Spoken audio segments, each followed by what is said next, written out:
이번 3일간의 우리 금식 기도회를 이제 오늘 마치게 되는데, 우리 성도님들의 삶에 정말 이 모든 괴로운 일들이 다 떠나가게 되기를 축복합니다.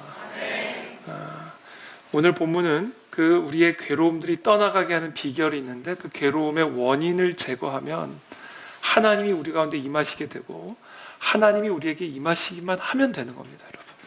하나님이 우리와 함께 하시기만 하면. 제가 지금 배가 고프기 때문에 신경이 날카롭거든요. 괜찮아요, 이제? 괜찮아요? 네. 우리를 괴롭게 하는 원인을 제거하면 그러면 하나님이 임하십니다. 우리의 삶의 모든 문제 해결은 하나님이 우리와 함께 하시느냐 그렇지 않느냐의 문제이지 다른 것의 문제가 아닙니다, 여러분. 그래서 저는 오늘 이 밤에 우리가 함께 하나님의 말씀 듣고 또 기도하는 가운데 우리의 삶의 아간이 제거되어지기를 축복합니다.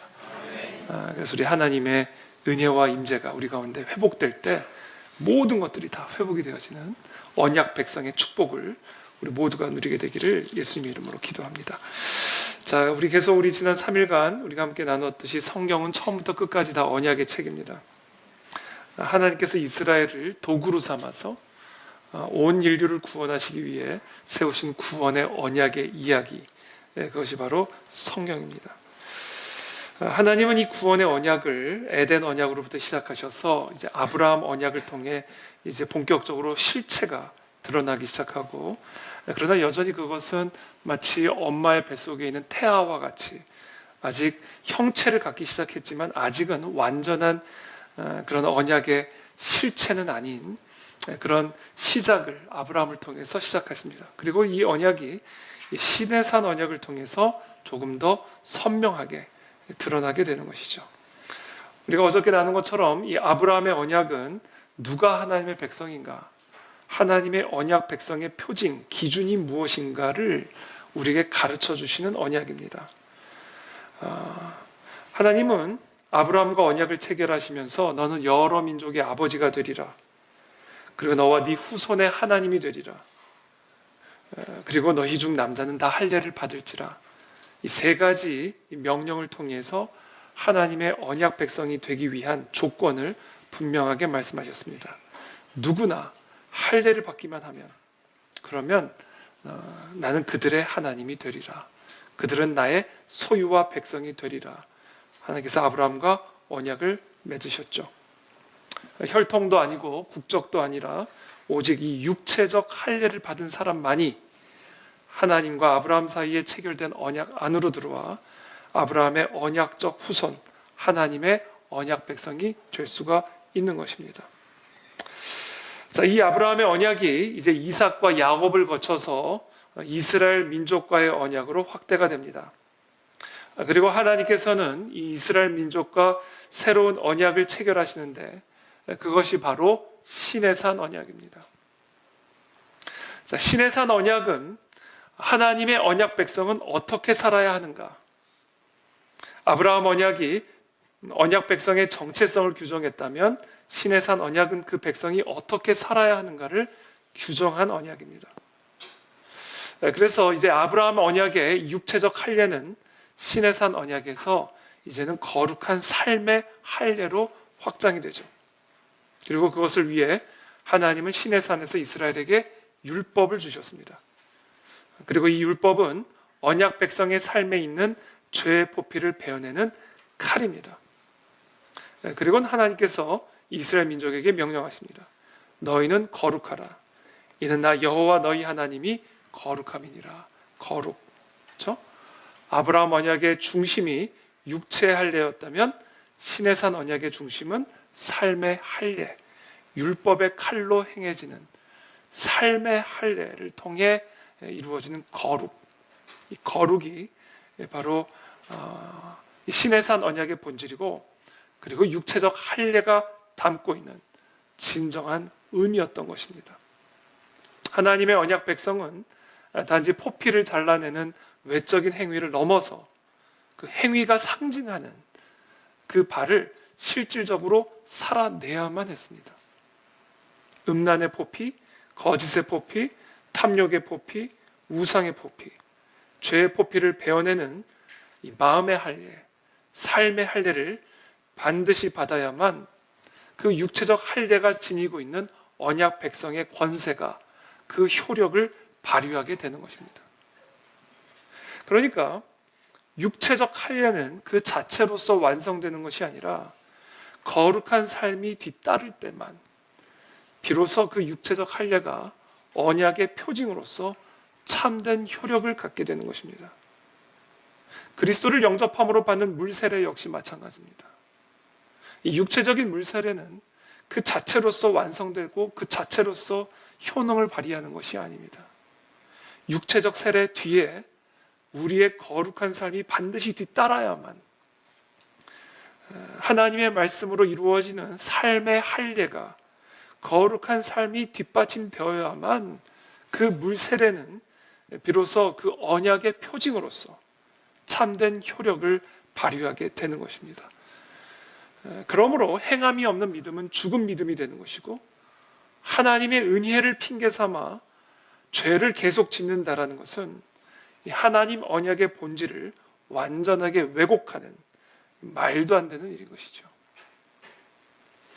그러므로 하나님의 언약 백성이 된 우리들은 날마다 하나님의 말씀을 묵상하고 그 말씀에 순종함으로 우리의 삶 속에 죄의 포피를 날마다 베어내는 삶을 절대로 게을리해서는 안 되는 것입니다.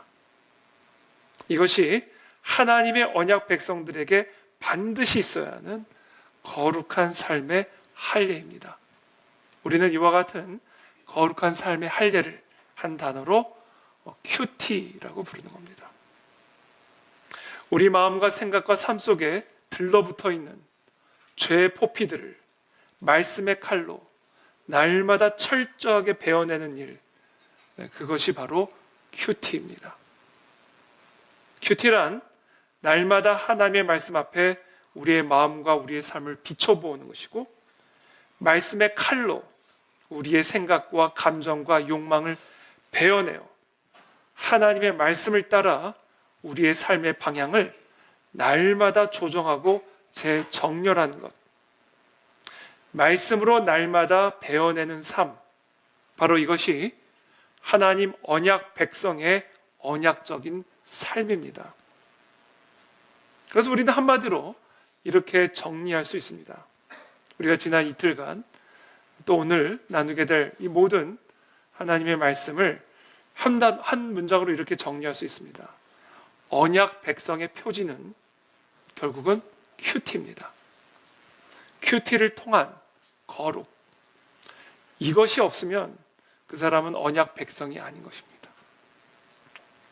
언약 백성의 언약적 삶이라는 것은 날마다 이루어지는 큐티를 통해 우리의 삶에 이루는 거룩한 삶입니다.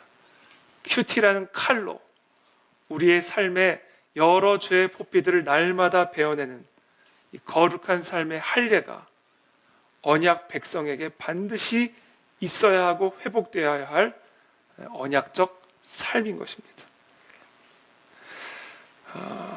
만약 우리 언약 백성이 그와 같은 거룩한 삶의 할례를 게을리하거나 그와 같은 언약적 삶을 행하지 않으면 하나님이 우리에게 주신 율법 또는 말씀 외에 다른 칼이 우리 삶의 죄의 포피를 제거하여 거룩한 삶의 할례를 집행하게 되는데 그 칼의 이름이 바로 징계입니다.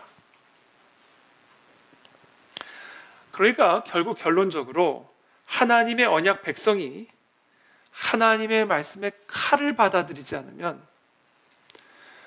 결국 징계의 칼을 맞게 되는 겁니다. 그러니까 결국 우리 하나님의 언약 백성들에게 놓여진 논제, 명제는 아주 단순합니다. 날마다 말씀의 칼을 맞을 것인가? 아니면 징계의 칼을 맞을 것인가? 언약 백성들에게는 딱 이 두 가지만 우리 앞에 놓여져 있는 것입니다.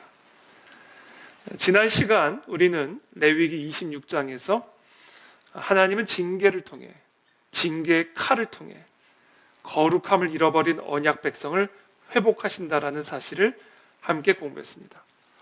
자, 오늘 우리가 여호수아서 7장에서 보게 되는 이 아간의 사건은 바로 이 시내산 언약이 레위기 26장이 실제 역사 속에서 실질적인 개인의 삶 속에서 어떻게 적용이 되는지를, 어떻게 나타나는지를 보여주고 있는 본문입니다.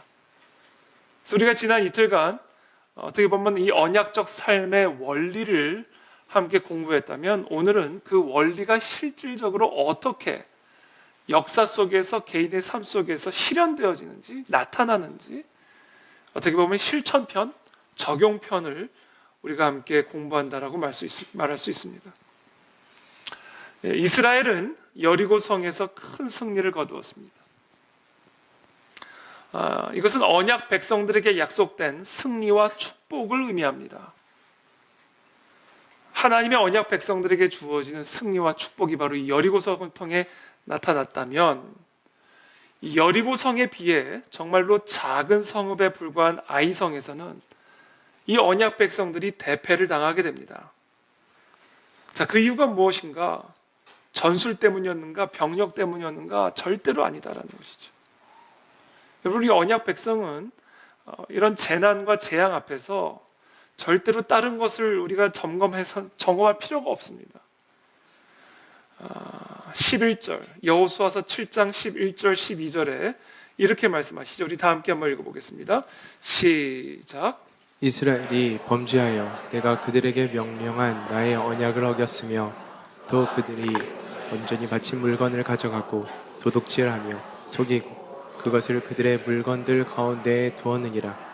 그러므로 이스라엘 자손들이 그들의 원수 앞에 능히 맞서지 못하고 그 앞에서 돌아섰나니. 그렇죠? 뭐예요? 이스라엘이 범죄하여 내가 그들에게 명령한 나의 언약을 어겼으며, 이거예요. 이게 이유입니다. 그래서 12절에 이렇게 얘기죠. 그러므로 이스라엘 자손들이 그들의 원수 앞에 능히 맞서지 못하고 그 앞에서 돌아섰다.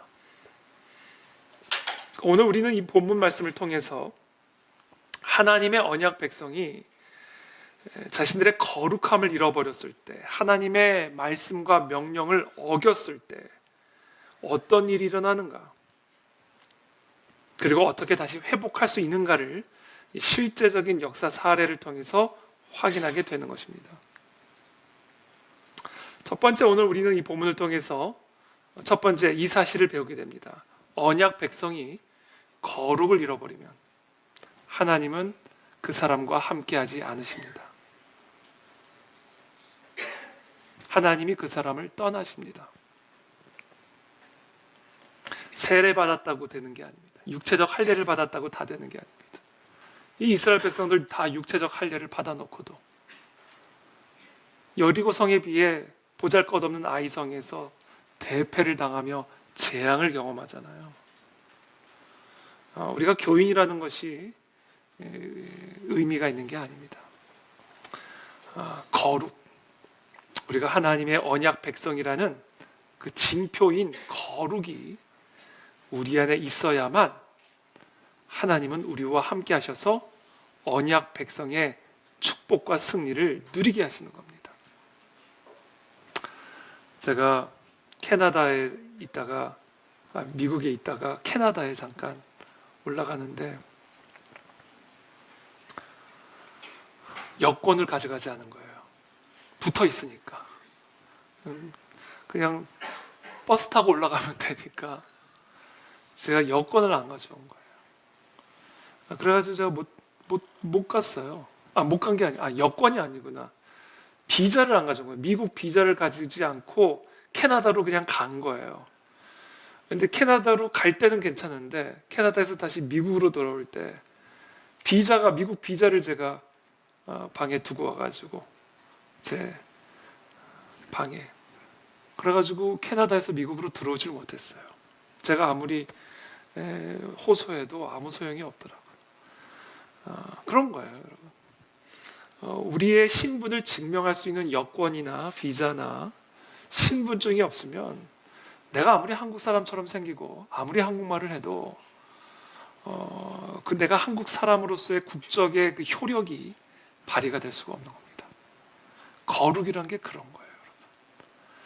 우리가 아무리 교회를 다니고 아무리 물 세례를 받아도 우리 안에 그 언약 백성의 징표인 거룩한 삶의 할례가 이루어져 있지 않으면 사람들은 속을지는 몰라도 하나님은 절대로 속지 않으십니다. 그래서 하나님 그 사람을 떠나신다라는 거죠. 함께하지 않는다.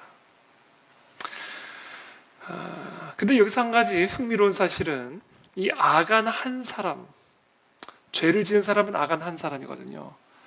여호와께서 이스라엘 백성에게 명령하셨잖아요. 여리고성에서 얻은 모든 전리품들은 하나님께 구별된 물건들이니까 다 구별되게 보관하라 라고 명령하셨음에도 불구하고 이 아간이 여러 저런 물건들이 탐이 나서 그 물건들을 자신의 장막 안에 땅 속에 감추어 두고 보관하고 있었단 말이에요. 그 누가 알아요? 아무도 모르죠. 아마 아간의 부모도 몰랐을 겁니다.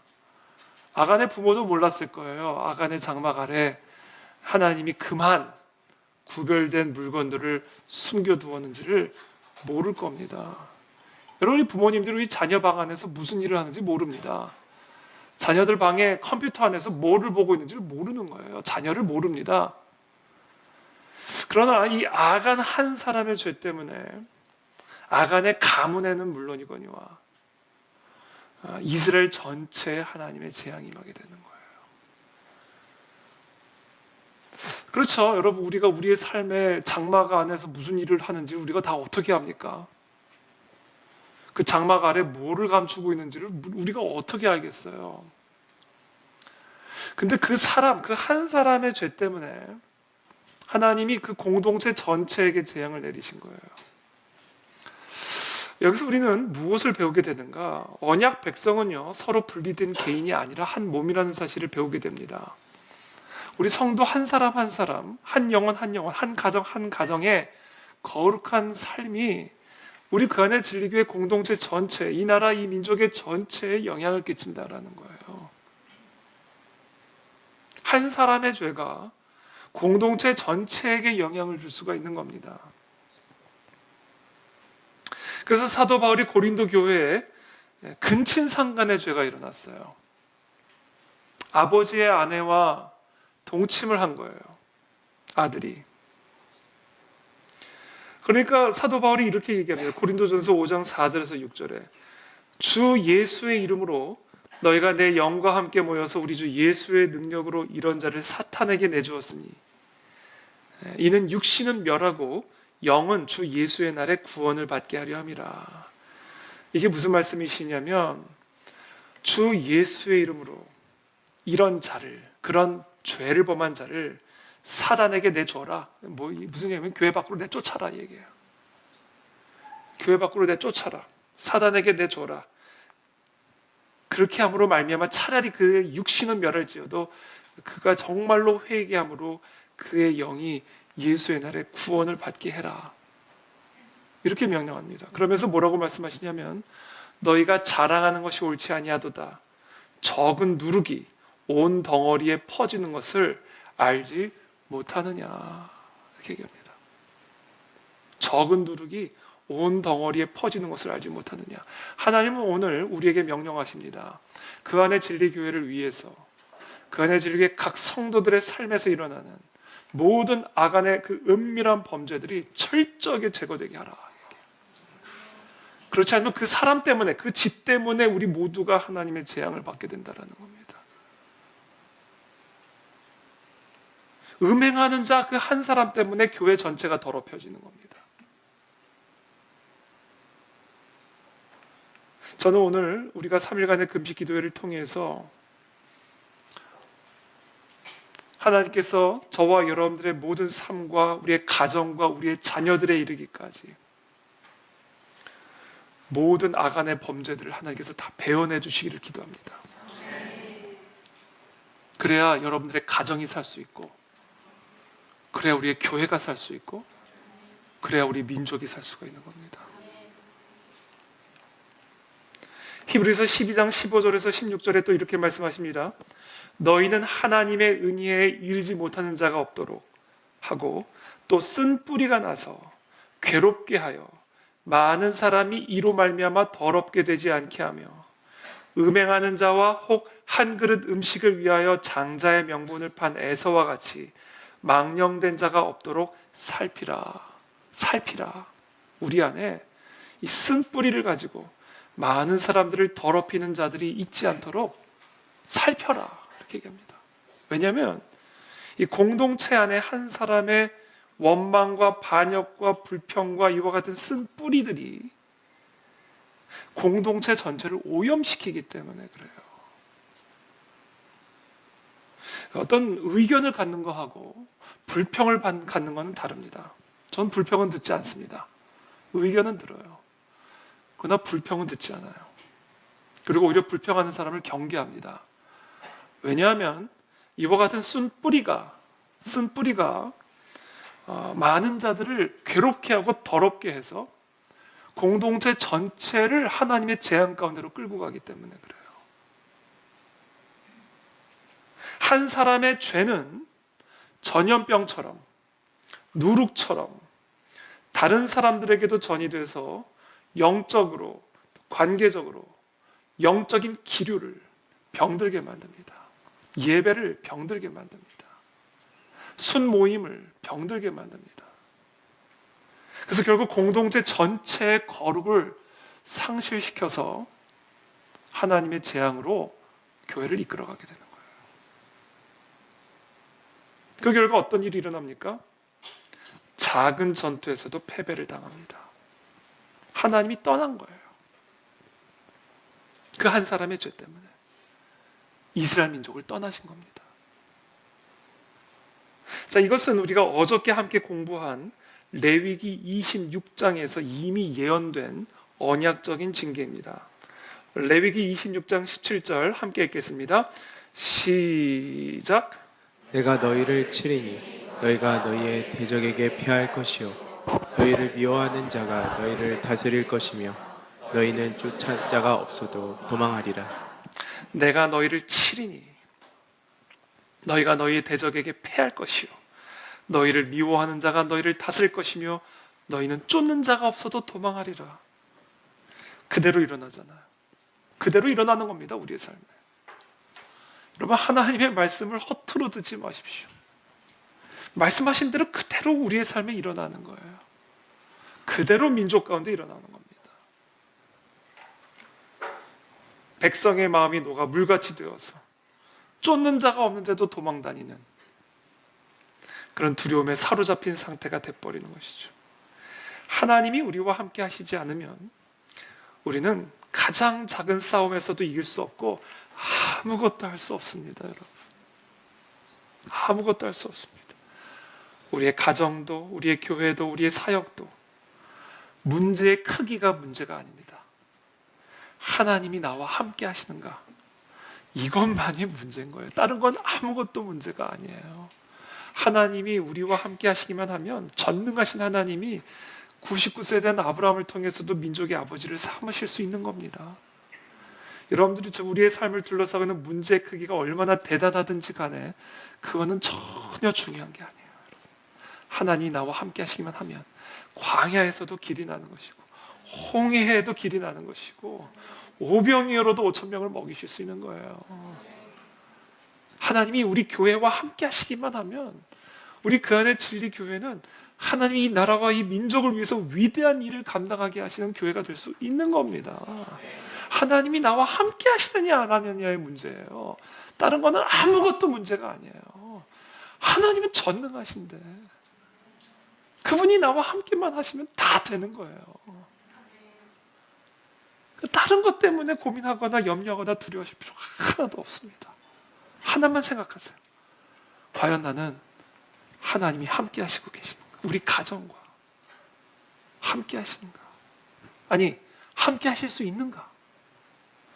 내 삶에, 우리의 가정에, 우리의 교회에 이 거룩의 표지가 있는가?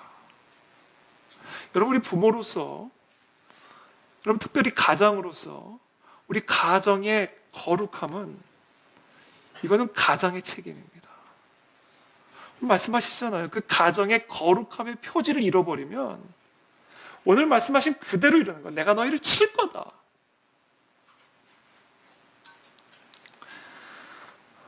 우리 여기 계신 모든 가장들은 우리 가정의 거룩함의 표지를 확인하셔야 됩니다. 우리의 자녀의 문제는요, 이 아이가 지금 몇 등을 하느냐, 공부를 잘하느냐, 못하느냐의 문제가 아니에요. 하나님이 함께 하실 수 있는 사람이냐, 아니냐. 정말 하나님이 이 아이와 함께 하실 수 있는 아이냐. 바꿔 말하면 이 아이에게 거룩의 표지가 있느냐. 여러분, 여기에 이 아이의 생명이 달린 거예요. 거기에 이 아이의 운명이 달린 겁니다. 더 나아가 그 가정과 가문의 운명이 달린 거예요. 내가 너희를 치리니 그러잖아요. 교회도 마찬가지예요. 담임 목사로서, 성도로서 우리 교회의 거룩성을 유지하기 위해서 살펴야 됩니다. 여기 우리의 운명이 달려있기 때문에 그래요. 우리 성도들이 거룩한 삶을 살아가고 있는지 아닌지, 순장들이 순원들의 삶을 살피셔야 돼요. 그냥 교회만 어떻게든지 나오게만 하는 게 중요한 게 아니라 정말 이들이 거룩한 삶을 추구하고 있는지, 거룩한 삶의 할례를 행하고 있는지를 살피셔야 돼요. 거기에 우리의 운명이 달린 거기 때문에 그래요. 이게 저의 역할이고 우리 모든 순장을 비롯한 우리 모든 성도들의 책임이에요.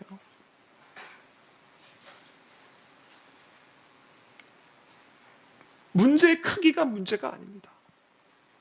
여리고는 아이성에 비해 몇 배나 더 큰 문제였어요.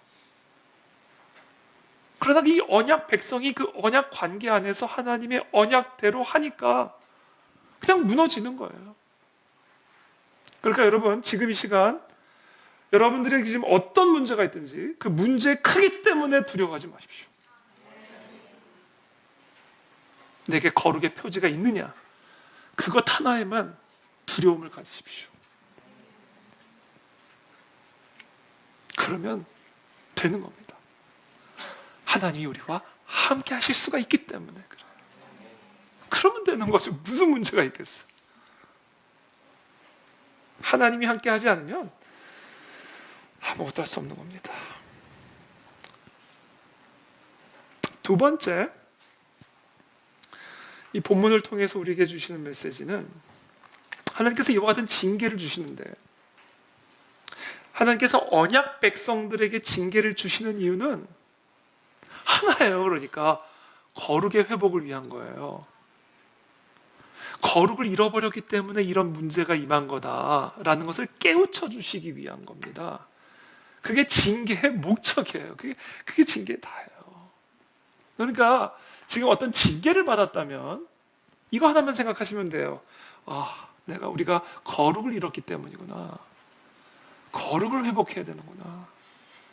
하나님의 이 말씀의 칼로 내 삶의 생각에 덕지덕지 붙어있는 죄의 포피를 제거하지 않았구나. 이것을 철저하게 베어내는 삶을 날마다 살아야 되겠구나. 그래서 내 몸을 가꾸듯, 내 미모를 가꾸듯, 내 건강을 가꾸듯 이 나의 거룩을 지켜야 되는구나. 거룩을 가꿔야 되는구나. 이게 징계의 목적이에요. 이것을 바꿔 말하면 징계가 없으면 그 사실을 깨달을 수가 없어요. 징계가 없으면 그 사실을 깨달을 수가 없습니다.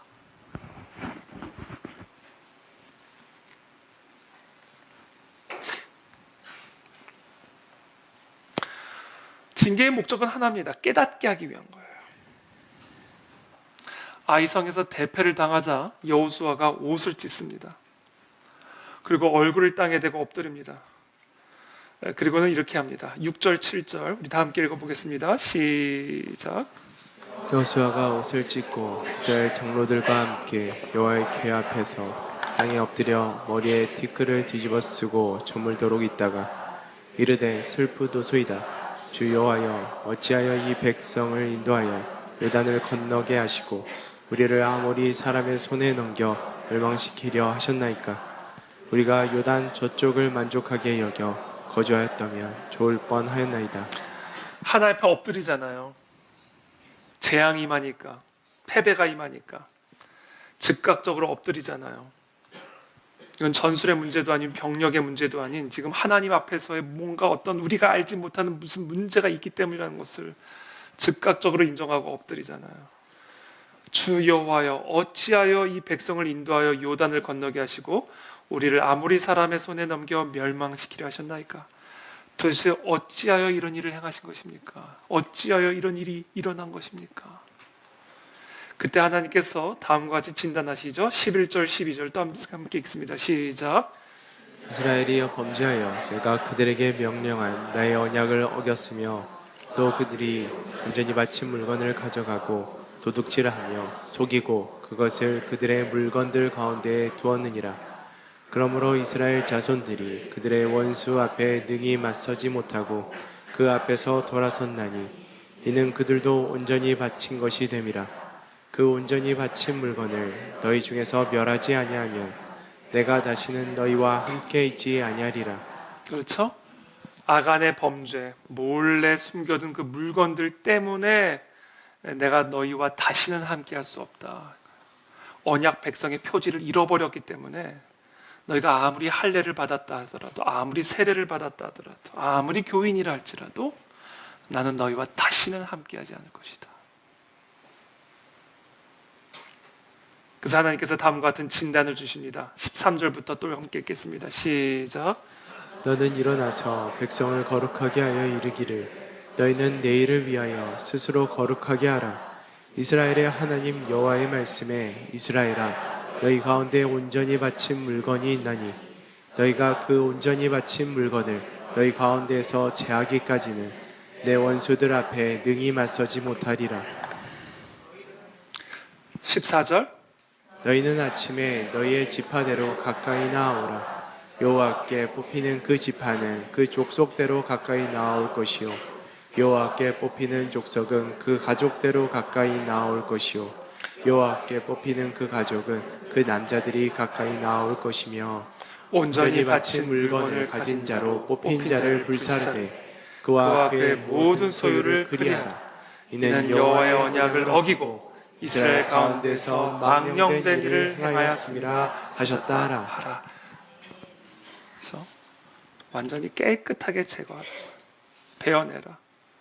그래야 내가 너희와 다시 함께하리라. 우리는 여기서 그래서 징계의 본질을 다시 확인합니다. 여호수아는 이 재앙 앞에서 그대로 납작 엎드려서 이 이유를 묻죠. 여러분 이유를 물으시기를 바랍니다. 하나님 그 이유를 가르쳐 주시죠. 아간의 범죄 때문이다. 그것을 깨닫게 해주시죠. 징계의 목적은 파멸이 아닙니다.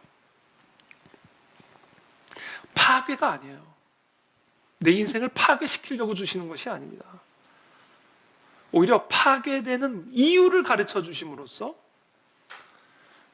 그 이유를 깨달음으로써 그 깨달음을 통하여 회개에 이르게 하여 다시 거룩을 회복하시기 위한 것. 이것이 징계의 목적이에요. 한마디로 얘기하면 징계의 목적은 치유입니다. 치유.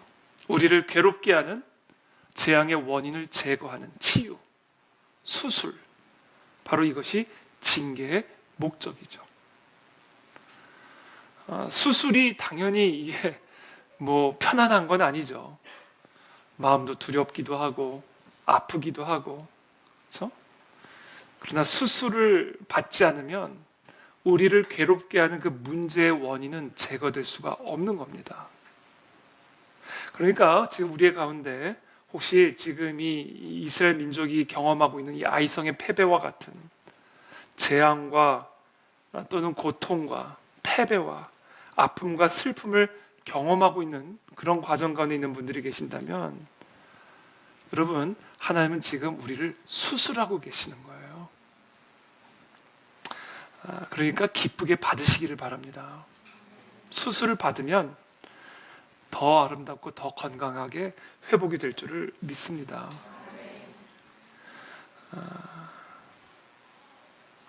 깨닫는 거. 여호수아의 엎드림은 바로 이 회복의 가장 첫 번째 단계였습니다. 그래서 저는 오늘 시간 저와 여러분들 모두를 축복합니다. 지금 이와 같은 재앙을 통과하고 있다면 엎드리십시오. 그리고 질문하십시오. 어찌하여 이런 일들이 지금 우리에게 일어났나이까? 어떤 이유 때문에 지금 이와 같은 일들이 일어난 겁니까? 분명한 건 아간의 부모님 때문은 아니었어요. 아간 때문이었어요. 아간 때문에 아간의 가정은 물론이거니와 아간의 가문은 물론이거니와 이스라엘 민족 전체가 재앙을 받게 된 겁니다. 물으셔야 됩니다. 우리가 알지 못하는 이유가 있을 수 있어요. 그 이유를 가르쳐 주도록. 그 이유가 내 배우자의 문제일 수도 있고요. 우리 자녀들의 문제일 수도 있고요. 또는 우리 부모의 문제 때문일 수도 있는 겁니다. 우리 성도들의 문제 때문일 수 있고요. 우리 목사들의 문제 때문일 수도 있는 겁니다. 우리가 다 알지 못하는 거예요. 그래서 가르쳐 달라고 기도해야 되는 겁니다. 가르쳐 주십시오. 하나님 가르쳐 주십니다. 그리고 배워내게 하십니다.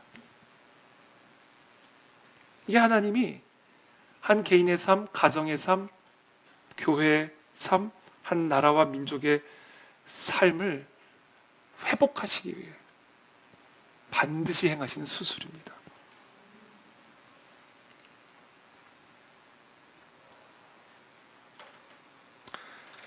아프지만 하나님께서 우리에게 이 수술을 허락해 주시기를 기도합니다. 그래야 내가 살 수 있고 우리 가정이 살 수 있고 우리 교회가 살 수 있기 때문입니다. 떼어낸다는 것, 베어낸다는 것, 참 이건 고통스러운 일이죠. 슬픈 일이기도 하죠. 그러나 때로는 하나님의 거룩의 회복을 위해 아간을 베어내야 되는 그와 같은 수술을 우리가 반드시 감당해야만 할 때가 있는 겁니다. 그것을 여호수아에게 가르쳐 주시는 거예요.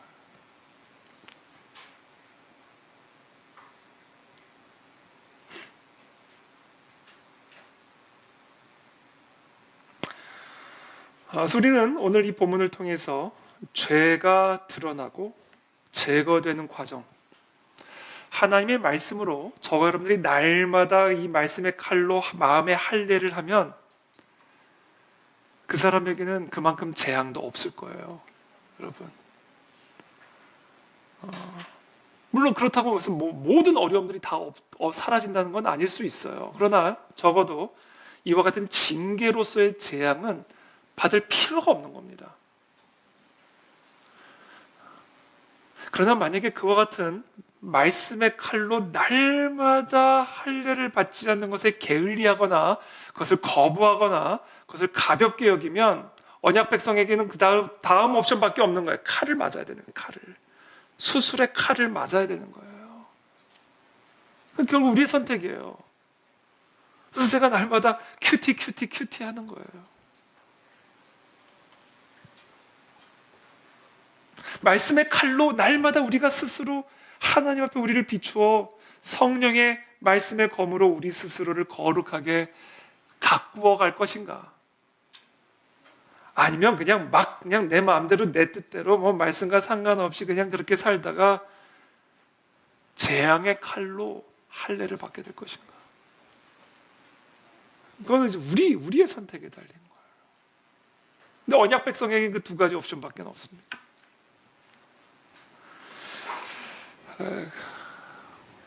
여기서 우리가 하나님께서 이 징계의 칼로 우리들을 수술하실 때 어떤 방식대로 일어나는지, 첫 번째는 지파를 뽑죠, 가문을 뽑죠, 가족을 뽑죠, 그 다음에 개인이 뽑죠. 죄는 반드시 드러납니다. 공동체 안의 죄는 반드시 드러납니다. 반드시 드러납니다. 아무리 몰래 자기의 장막 아래 땅을 파놓고 숨겨놔도 자기밖에 몰라도 결국은 다 알게 됩니다. 다윗, 여러분, 사람들 앞에서 밧세바 범한 거 아닙니다. 다 전쟁 나갔을 때, 왕궁에 자기밖에 없을 때 밧세바하고 동침한 겁니다. 그러나 그것이 백주대낮에 다 드러나게 되죠. 죄를 숨길 수 있다고 생각하시면 그것은 정말로 큰 착오입니다. 말씀의 칼로 제거하지 않으면 여러분들의 죄를 담임 목사가 알게 됩니다. 여러분들의 죄를 검사가 알게 됩니다. 결국은 다 알게 돼요. 언약 백성의 죄를 숨길 수가 없습니다. 두려움을 가져야 돼요. 그래서 반드시 드러난다. 감출 수가 없다, 죄는. 왜냐하면 하나님 앞에 죄를 감출 수가 없기 때문에 하나님은 다 드러내신다라는 거예요.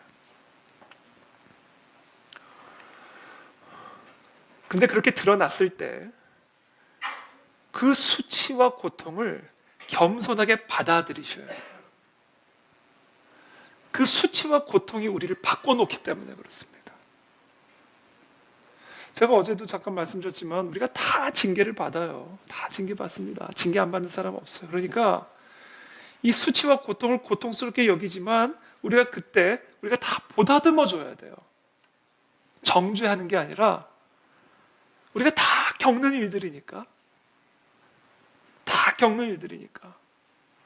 그 수치와 그 고통을 잘 감내할 수 있도록 도와줘야 돼요.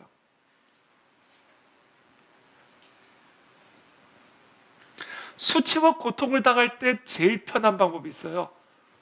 도망가는 거예요. 그 수치와 고통을 조금이라도 줄이기 위한 나만의 어떤 방법들을 취하는 겁니다. 그렇게 하지 마세요, 여러분. 수치와 고통은 하나님께서 허락하신 분량만큼 고스란히 받아들이셔야 돼요. 당연히 고통스럽죠. 그러나 그래야 바뀔 수 있습니다. 그래야 이 거룩의 무게를 알 수 있어요. 그래야 이 언약의 무게를 알 수 있습니다. 도망 다니면 안 돼요. 그러면 계속해서 그 수치와 고통은 따라다니게 됩니다. 7배 더 강해질 뿐이에요. 피한다고, 도망 다닌다고, 숨는다고 수치와 고통의 문제가 해결되는 게 아니에요. 이 수치와 고통이요, 칼이 되어 나의 모든 것들을 잘 베어낼 수 있도록 고스란히 감내하셔야 됩니다. 그 고통을, 그 수치를.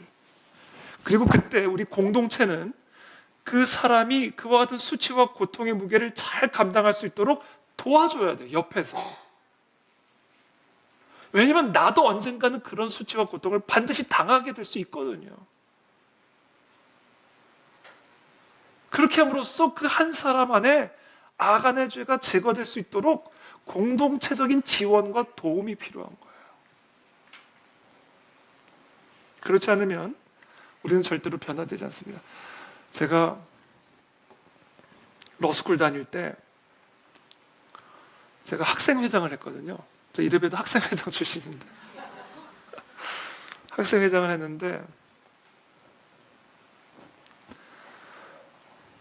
제가 막 뭐 이것저것 바쁘다 보니까 숙제를 하나 이제 페이퍼를 하나 내야 되는데 그 페이퍼가 어디 뭐 방문했다가 그 방문한 거 이제 감상문 이렇게 써내는 건데 제가 막 뭐 이것저것 막 바쁘고 막 시간도 없고 그래가지고 그냥 인터넷에 들어가서 이렇게 저렇게 짜집기해서 올려보냈다고요. 한 5장짜리 아주 간략한 페이퍼였는데 가볍게 생각한 거죠. 5장짜리 가벼운 페이퍼니까 시간도 없고 바쁘니까 그냥 이것저것 편집해가지고 보냈어요. 방학 때 이제 제가 그 인텐시브 코스로 들었던 프로그램이었는데 근데 이제 학기가 개학을 해가지고 학교를 갔더니 제 책상에 편지가 하나 딱 떠 있어요. 편지가 학장님이 보낸 편지. 그래서 학장님이 또 학생회장이라고 또 이렇게 제가 또 개학을 하니까 이렇게 환영의 편지를 주셨나? 편지를 열어보니까 징계 편지. 이제 표절이라고 그러죠. 플래저리즘. 미국 러스쿨에서 플래저리즘은 퇴학입니다. 퇴학이에요, 퇴학. 이거는 변호사 윤리하고도 직결된 문제이기 때문에 이 부분을 교정하지 않으면 변호사 되면 완전 더 큰 사고를 칠 수가 있기 때문에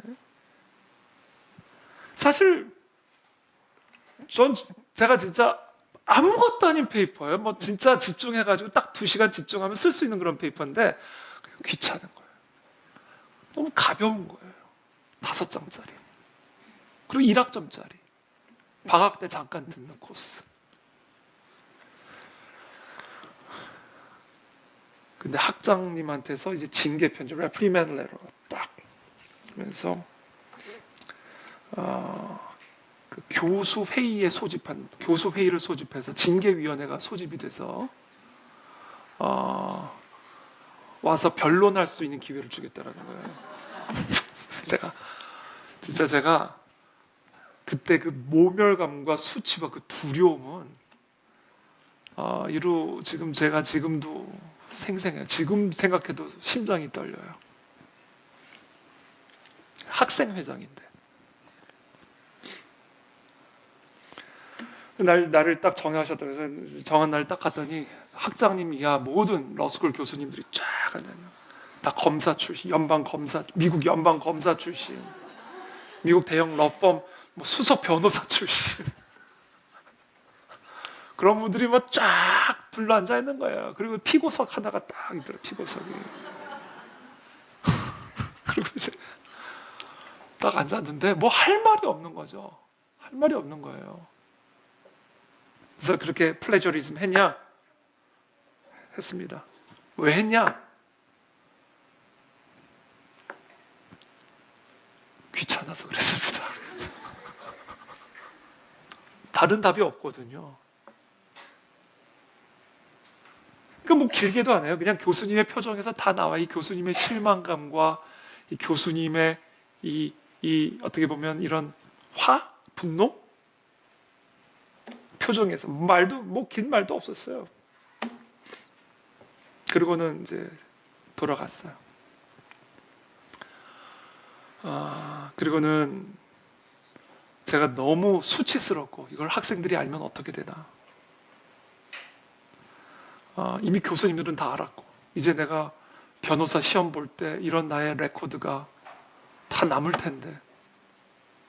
왜냐면 변호사 시험 볼 때 다 나오거든요. 학교에 러스쿨에 있을 때 징계받은 경험이 있습니까? 그거 다 써내야 되거든요. 그것도 속이면 나는 진짜 완전히 이제 신의를 완전히 잃어버려요. 왜냐면 학교에 다 확인을 할 거거든요.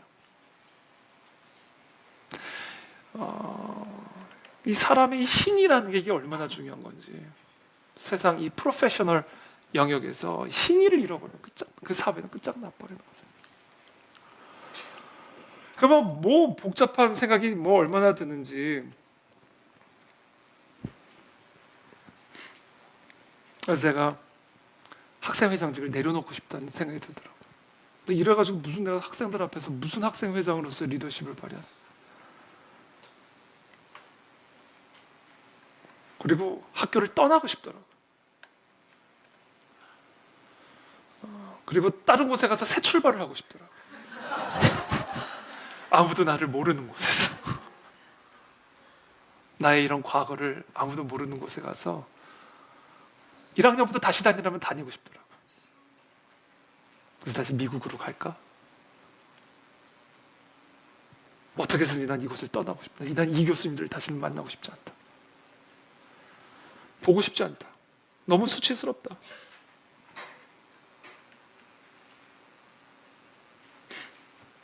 정학을 맞았죠. 학생회장이니까 더 큰 징계가 임한 거죠. 정학을 맞았고 사실은 그 러스쿨 졸업식 때 모든 학생회장들에게 주는 공로상을 저는 못 받았어요. 사실 모든 학생회장들에게 주는 공로상입니다.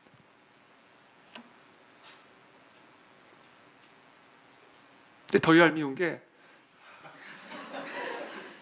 제 상을 만들어 놓고 안 줬어요.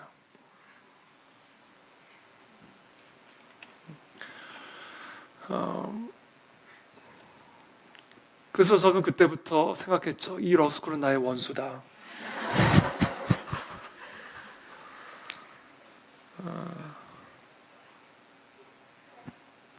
근데 그때 우리 교수님들께서 저에게 그런 징계를 주지 않았다면 작은 일을 저는 작게 여기고 가볍게 여기는 사람이 됐을 거예요. 그리고 귀찮으면 얼마든지 남의 것 가져다가 내 것처럼 쓸 수 있는 그런 사람이 됐을지도 몰라요. 죄의 무게라는 게 얼마나 무거운 건지, 언약의 무게라는 게 얼마나 무거운 건지, 권위라는 것의 무게가 얼마나 무거운 건지를 아마 저는 제대로 배우지 못했을 겁니다. 그래서 저는요, 이 러스쿨 3년 공부하면서 많은 것들을 배웠지만 저는 바로 그 순간이 저에게 있어서는 제일 많은 교훈과 교육을 가져다 준 사건이었습니다. 아무렇지도 않아요. 제가 얼마 전에 한동대학교 가서 우리 교수님들도 다 만나고 학장님도 만나고 허그하고 얼마나 기쁘게 제 레코드 남아있는지 물어보니까 다 싸줘주더라고요. 그때 그렇게 얘기하셨어요. 교수님이 그때 징계하면서 이 레코드는 2년 동안만 살아있을 거다.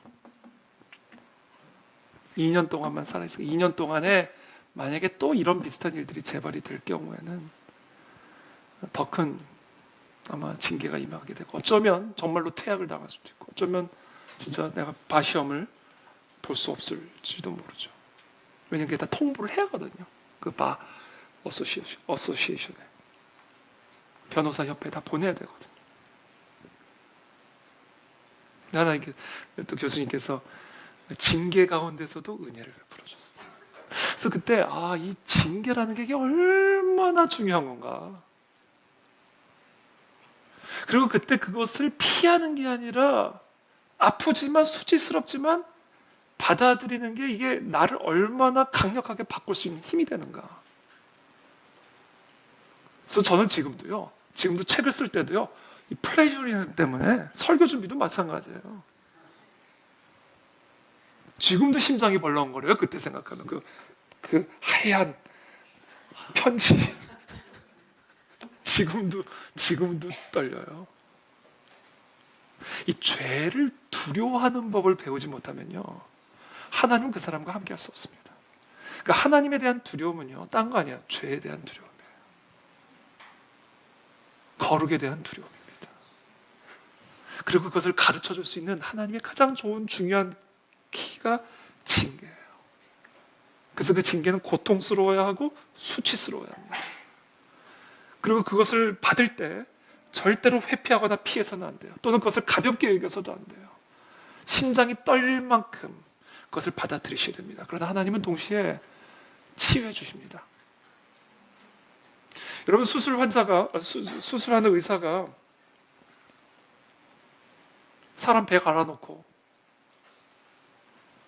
모든 병의 원인 되는 거 다 배워놓고 그리고 수술 딱 끝났다 그러고 칼 두고 나가면 돼요, 안 돼요? 안 되죠. 아니, 찢어놨으면 묶어놔야 될 거 아니에요. 그렇잖아요. 그러니까 여러분, 이 부모의 징계, 여러분 부모로서 이제 자녀 징계할 때도 마찬가지고, 여기 계신 교사들이 우리 학생들 징계할 때도 마찬가지고, 또는 여러분들 각자의 영역에서 권위자가 피권위자를 징계할 때도 마찬가지예요. 여러분, 가를 때는 확실하게 배워내야 됩니다.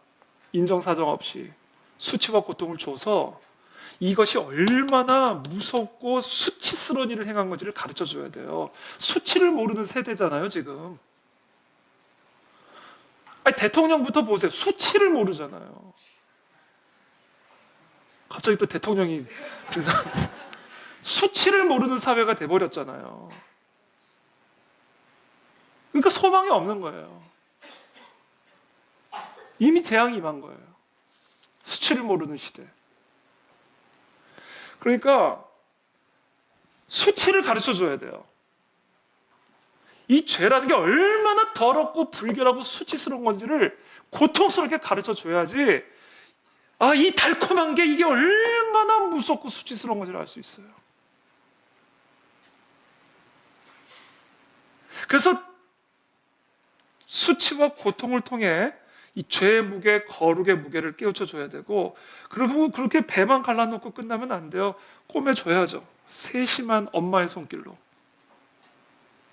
아빠의 손으로 베어냈다면 엄마의 손길로 묶어줘야 돼요. 그리고 보살펴줘야 됩니다. 하나님의 은혜가 그렇게 우리에게 임한다는 것을 여러분 신뢰하시고, 하나님의 징계를 도망가거나 회피하지 말고 최대한 그것이 나를 바꿀 수 있도록 받아들이셔야 돼요. 그렇게 함으로써 우리의 삶에 하나님의 임재가 회복이 될 수가 있는 겁니다. 그런 저와 여러분들의 삶이 되시기를 축복합니다. 소망을 가지십시오. 징계의 목적은 파멸이 아니에요. 수술의 목적이 죽이는 게 아니듯 징계의 목적은 파멸이 아닙니다. 살리는 겁니다. 그러므로 그 과정을 감사와 기쁨으로 받아들이는, 겸손으로 받아들이는, 그래서 우리 모두가 다 하나님의 언약 백성으로 회복이 되어지는 그런 은혜와 회복이 일어나게 되기를 예수님 이름으로 축복합니다.